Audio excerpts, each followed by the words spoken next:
Breaking news show Tsunami, you're watching highly disturbing content. Yours discretion is highly advised. RTC driver Shankar Goud మృతితో high tension వాతావరణం నెలకొని ఉంది. ఇవాళ ఉమ్మడి వరంగల్ జిల్లా మొత్తాన్ని బంద్గా ప్రకటించారు. ఇటు నర్సంపేటకు ప్రస్తుతానికి కేంద్ర మంత్రి బండి సంజయ్ చేరుకున్నారు. డ్రైవర్ శంకర్ కుటుంబానికి బండి సంజయ్ పరామర్శించారు. శంకర్ అంత్యక్రియలకు కూడా బండి సంజయ్ హాజరయ్యారు. ఇటు శంకర్ గౌడ్ది ముమ్మాటికి ప్రభుత్వ హత్యే. ఇటు కార్మికుల సమస్యలను గాలి కొదిలేయడం వల్లే ఈ దుస్థితి అంటూ ఇటు బండి సంజయ్ చెప్పుకొచ్చారు. ఆర్టీసీ జేఏసీ నేతల అత్యవసర సమావేశం. ఇటు నర్సంపేట వెళ్లే ఆలోచనలో ఇటు ఆర్టీసీ జేఏసీ నేతలు ఉన్నట్టు తెలుస్తుంది. చర్చలకు వెళ్ళాలా వద్దా అనే దానిపై క్లారిటీ ఇచ్చే అవకాశం ఉంది. ఇటు ఆర్టీసీ జేఏసీ నేతలను చర్చలకు పిలిచింది కమిటీ, అలాగే మంత్రుల బృందం. సో మొత్తం మీద ఇటు శంకర్ గౌడ్ అంత్యక్రియలకు మరి బండి సంజయ్ హాజరవుతారు. అలాగే ఇటు శంకర్ గౌడ్ చనిపోవడానికి ముమ్మాటికి ఇది ఒక ప్రభుత్వ హత్యే అంటూ బండి సంజయ్ చెప్పుకొచ్చారు. మరి మరో పక్కన జేఏసీకి సంబంధించిన నాయకులు, జేఏసీకి సంబంధించిన నేతలు చర్చలకు వెళ్ళాలా వద్దా, ఇటు శంకర్ గౌడ్ అంత్యక్రియలని అటెండ్ అవ్వాలన్న ఉద్దేశంతో జేఏసీకి సంబంధించిన నాయకులు, ఆర్టీసీ జేఏసీకి సంబంధించిన నేతలు ఉన్నట్టు తెలుస్తుంది. సో మొత్తం మీద ఇటు బండి సంజయ్ హాజరు కాబోతున్నారు. శంకర్ గౌడ్కి సంబంధించిన అంత్యక్రియలకి వరంగల్లో హై టెన్షన్ వాతావరణం నెలకొంది. ఉమ్మడి వరంగల్ జిల్లా మొత్తంగా బంద్ను ప్రకటించారు. దీనికి సంబంధించి మాజీ కాంగ్రెస్ నాయకుడు బక్కా జడ్సన్ ఆయన ఏం మాట్లాడారు ఒక్కసారి ఆయన మాటల్లోనే వినే ప్రయత్నం చేద్దాం. చేయాలని ఈ రోజు ఒక శంకర్ గౌడ్ నీట్ గా ఈ రోజు చంపేసారు. ఈ రోజు శంకర్ గౌడ్ ఎందుకు చచ్చిపోయినరు, దేనికోసం చచ్చిపోయినరు, ఎవరు చేస్తే చచ్చిపోయినరు. ఈ రోజు ఆర్టీసీ వైండ్ అప్ చేసి మేయా కృష్ణారెడ్డికి ఇచ్చే ప్రయత్నం చేస్తుండ్రు. మన ట్రాప్ చేసి నన్ను అర్థమైన తర్వాత ఈ రోజు చేసిండ్రు. ఈ రోజు ఒక దొంగ వచ్చి కనీసం చర్చ జరపడు. అబ్బాయిన ఉన్న ప్రకారం మాట్లాడానికి కూడా ఇది ఈ రోజు కోల్డ్ బ్లడ్ అండ్ చేసిండ్రు. నిజంగా చాలా బాధాకరమైన రోజు. ఈ రోజు ప్రైవేటైజేషన్ చేయాలని ఈ రోజు ఒక శంకర్ గౌడ్ నీట్ గా ఈ రోజు చంపేసారు. ఈ రోజు శంకర్ గౌడ్ ఎందుకు చచ్చిపోయినరు, దేనికోసం చచ్చిపోయినరు, ఎవరు చేస్తే చచ్చిపోయినరు. ఈ రోజు ఆర్టీసీ వైండ్ అప్ చేసి మేయా కృష్ణారెడ్డికి ఇచ్చే ప్రయత్నం చేస్తుండ్రు. మన ట్రాప్ చేసి నన్ను అర్థమైన తర్వాత ఈ రోజు చేసిండ్రు. ఈ రోజు ఒక దొంగ వచ్చి కనీసం చర్చ జరపడు. అబ్బాయిన ఉన్న ప్రకారం మాట్లాడానికి కూడా ఇది ఈ రోజు కోల్డ్ బ్లడ్ అండ్ చేసిండ్రు. నిజంగా చాలా బాధాకరమైన రోజు. ఈ రోజు ప్రైవేటైజేషన్ ఆర్టీసీ కార్పొరేషన్లో ఇది చాలా బాధాకరమైన రోజు. శంకర్ గౌడ్ ఎవరు చంపారు, ఎలా చనిపోయాడు, ఇదంతా ఎవరు చేశారు, ఎందుకు ఇలాంటివి జరుగుతున్నాయి అంటూ ఇటు బక్కా జడ్సన్ ఆయన ప్రశ్నిస్తున్నారు. మాజీ కాంగ్రెస్ నేత.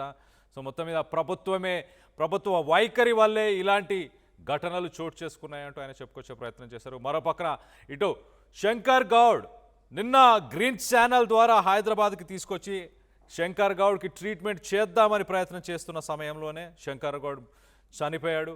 తన బాడీని చూపించాలంటూ అక్కడికి జాగృతి నాయకురాలు కవిత చేరుకుంది. దానికి సంబంధించిన ఒక ప్రస్తుతానికి ఆడియో కాల్ వినే ప్రయత్నం చేద్దాం. అప్పుడు ఇటు కవిత ఏం మాట్లాడిందనే మాటలు. ఆ మార్చురీ దగ్గర కూడా నిన్న కొంత హై టెన్షన్ వాతావరణం నెలకొని ఉండే.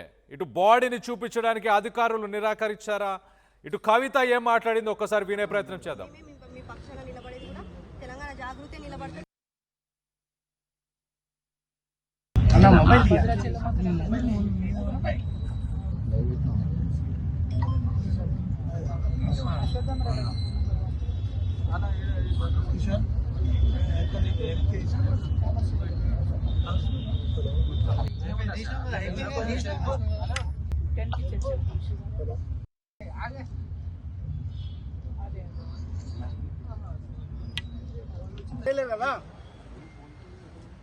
పోలీసు అన్నలు కూడా ప్రైవేట్ పోలీసులు రారని ధైర్యం కదా మీది.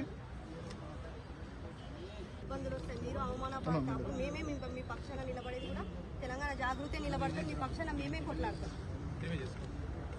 వాళ్ళ ఫ్యామిలీ మెంబర్స్ని కలుస్తామండి. దయచేసి అవకాశం ఇవ్వాలి ప్లీజ్. ఒకసారి కనుక్కొని చెప్పండి తొందరగా. రెడ్ జాగృతి నాయకురాలు కవిత అక్కడికి చేరుకొని శంకర్ గౌడ్ మృతదేహాన్ని చూపించాలంటూ డిమాండ్ చేయడం జరిగింది. అధికారులు దానికి నిరాకరించడంతో మొత్తానికైతే కొంత హై టెన్షన్ వాతావరణం నెలకొనుంది. ఇటు గ్రీన్ ఛానల్ ద్వారా శంకర్ గౌడ్ ప్రాణాలను కాపాడాలని ప్రయత్నించినా కూడా తన ప్రాణాలు హైదరాబాద్ చేరుకునే సమయానికే తను ప్రాణాలు కోల్పోయినట్టు తెలుస్తుంది. శంకర్ గౌడ్ మృతదేహం మరి కాసేపట్లో ఇటు నర్సంపేట్కి సంబంధించి నర్సంపేట్ మండలంలో తన స్వగ్రామంకి చేరుకోబోతుంది. సో బండి సంజయ్, కేంద్ర మంత్రి బండి సంజయ్ కూడా మరి కాసేపట్లో ఇటు అక్కడికి ఆయన అంత్యక్రియలు హాజరవ్వడానికి వెళ్తున్నారు. జేఏసీ, ఆర్టీసీ జేఏసీకి సంబంధించిన నాయకులు కూడా మరి కాసేపట్లో అక్కడికి చేరుకోవాలా వద్దా అంటూ ఒక కీలక సమావేశంలో అయితే ప్రస్తుతానికి పాల్గొన్నాడు. ప్రభుత్వంతో కూడా చర్చలకి ముందుకు వెళ్ళాలా వద్దా అన్న దానిపై ప్రస్తుతానికైతే డిస్కషన్ చేస్తున్నట్టు తెలుస్తుంది. మరోపక్కన కాంగ్రెస్ మాజీ నాయకుడు ఇటు బక్కా జడ్సన్ దీనికి కారణమైన ప్రభుత్వం, దీనికి ఖచ్చితంగా ప్రభుత్వమే కారణం అంటూ కూడా చెప్పుకొచ్చే ప్రయత్నం చేశాడు. సో మొత్తం మీద దీనికి సంబంధించి మరింత అప్డేట్ తీసుకునే ప్రయత్నం చేద్దాం. ఇటు మా ప్రతినిధి పవన్ అందుబాటులో ఉన్నారు. పవన్తో మాట్లాడి తెలుసుకునే ప్రయత్నం చేద్దాం. పవన్, చెప్పండి, ప్రస్తుతానికి ఎలాంటి పరిస్థితులు నెలకొని ఉన్నాయి? ఇటు అంత్యక్రియలు అటెండ్ అవ్వడానికి జేఏసీకి సంబంధించిన నాయకులు సిద్ధంగా ఉన్నారా, వెళ్తున్నారా, బయలుదేరారా? ఎస్ కళ్యాణ్, ఆర్టీసీ కార్మికుల సమ్మె 3వ రోజుకు చేరుకుంది. మొత్తం మీద వారు డిమాండ్లు ఏవైతే ఉన్నాయో వాటిని నెరవేర్చాలంటూ కూడా గత 2 రోజులుగా ధర్నా అయితే కొనసాగిస్తూ ఉన్నారు. మొత్తం బస్సులన్నీ కూడా లోపలనే పెట్టి వారైతే బయట స్ట్రైక్ చేస్తూ ఉన్నారు. 2వ రోజున ఏదైతే ఆర్టీసీ కార్మికులు ఎవరైతే ఉన్నారో వరంగల్ జిల్లా నర్సంపేట డిపోకు సంబంధించిన గౌడ్ ఎవరైతే ఉన్నారో ఆ డ్రైవర్ ఒక్కసారిగా తన భావోద్వేగానికి గురై ఇన్నాళ్ళుగా పని చేస్తూ ఉన్నాను, ఇంత పని చేస్తూ ఉన్నాను, మాకు కావాల్సిన నైతిక వస్తువులు ఏవైతే ఉన్నాయో మాకు ఈ డిమాండ్లు కొన్ని అయితే ఏవైతే మేము చెప్పామో ప్రభుత్వం ఎందుకని పట్టించుకోవట్లేదు అంటూ కూడా ఆయన ఆగ్రహాన్ని వ్యక్తం కావడం కలిగింది. దీంతో బలవన్మరణానికి పాల్పడడానికి ఆయన పెట్రోల్ ఒంటిపై పోసుకొని నిప్పంటించుకోవడం జరిగింది. ఈ నేపథ్యంలో ఆయన ఒంటిపై పూర్తిగా సుమారుగా 50 నుంచి 60% పైగా మొత్తం కూడా బాడీ అంతా కూడా కొంచెం కాలిపోవడం జరిగింది. విటావుటిన స్థానిక హాస్పిటల్కి తీసుకెళ్ళడం జరిగింది. అక్కడి నుంచి నిన్న రాత్రి హైదరాబాద్ హాస్పిటల్కి తీసుకెళ్ళడం జరిగింది. హైదరాబాద్ హాస్పిటల్కి తీసుకొచ్చిన తర్వాత కూడా అతను అక్కడే కూడా కొంచెం ట్రీట్మెంట్ తీసుకున్న సందర్భంలో హైదరాబాద్ వచ్చిన తర్వాత అతను మరణించడం జరిగిందంటూ కూడా చెప్పడం జరుగుతుంది. ఈ నేపథ్యంలో ఇటు కార్మిక సంఘాలన్నీ కూడా చేరుకోవడం జరిగింది. ఇటు జాగృతి నాయకురాలు కవిత వెళ్ళడం జరిగింది. ఇటు అందరూ కూడా వెళ్ళి బాడీని మేము చూస్తాం, అక్కడున్న అతన్ని చూస్తాం, శంకర్ గౌడ్ని చూస్తామంటూ కూడా ఎవరు కూడా చూడనీ లేదు. ఈరోజు హుటాహుటిన బాడీని ఇక్కడి నుంచి మళ్ళీ వెంటనే అక్కడికి తరలించడం జరుగుతూ ఉంది. ఇవంతా కూడా ఏం జరుగుతూ ఉంది, మీరు ఏం హైడ్రామా చేస్తూ ఉన్నట్టు కూడా పెద్ద ఎత్తున ఆర్టీసీ జేఏసీ నేతలు అందరూ కూడా ఆగ్రహం వ్యక్తం చేస్తూ ఉన్నారు. దీనిపై ఒక స్పష్టమైన ఆదేశాలు లేవు. అక్కడి నుంచి హుటాహుటిని ఇక్కడ తరలించారు డిఆర్డిఓ హాస్పిటల్కి, మళ్ళీ ఇక్కడి నుంచి వెంటనే తీసుకెళ్ళిపోతూ ఉన్నారు. ఇవంతా ఏం జరుగుతూ ఉంది? ఎందుకంటే రాత్రి మరణించిన వ్యక్తిని ఉదయం పోస్ట్ మార్టం నిమిత్తం అంటే జరగకుండా సుమారుగా 10 తర్వాత అవుతూ ఉంటుంది. ఇవేవి జరగకుండా సడన్గా అన్నీ కూడా హుటాహుటిన జరిగిపోతూ ఉన్నాయి అంటూ కూడా కొన్ని క్వశ్చన్స్ అయితే రేజ్ అవుతూ ఉన్నాయి.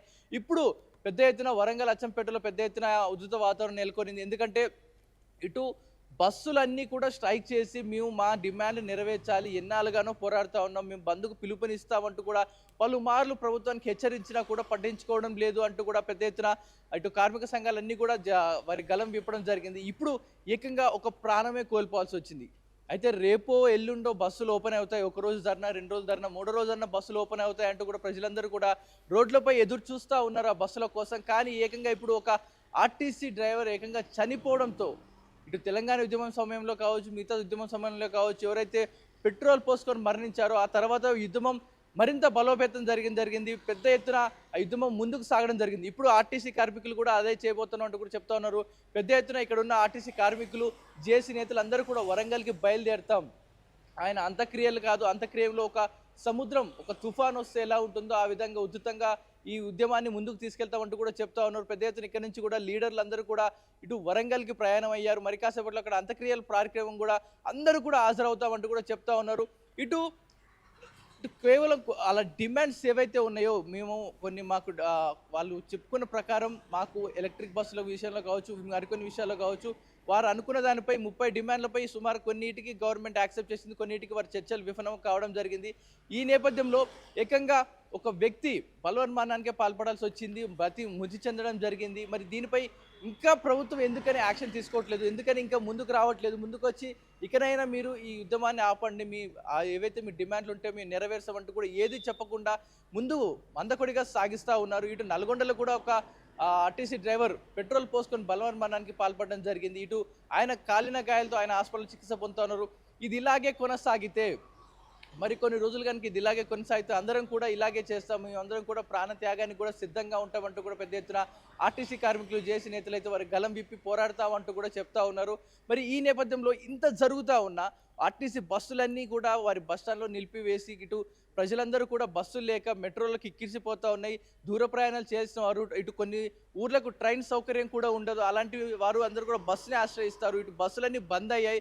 3వ రోజు కూడా యుద్ధం కొనసాగుతూనే ఉంది. ఇటు గవర్నమెంట్ ఎందుకని త్వరగా యాక్షన్ తీసుకోవట్లేదు, త్వరగా బస్సులను నడపండి అంటూ కూడా ప్రజలు పెద్ద ఎత్తున వారు బాధను వ్యక్తం చేస్తూ ఉన్నారు. ఇటు కార్మికులు బలవన్మరణానికి కూడా పాల్పడతా ఉన్న నేపథ్యంలో ఇంకా కూడా గవర్నమెంట్ ఎందుకు స్పందించట్లేదు అంటూ కూడా పెద్ద ఎత్తున క్వశ్చన్ రైజ్ అవుతా ఉంది.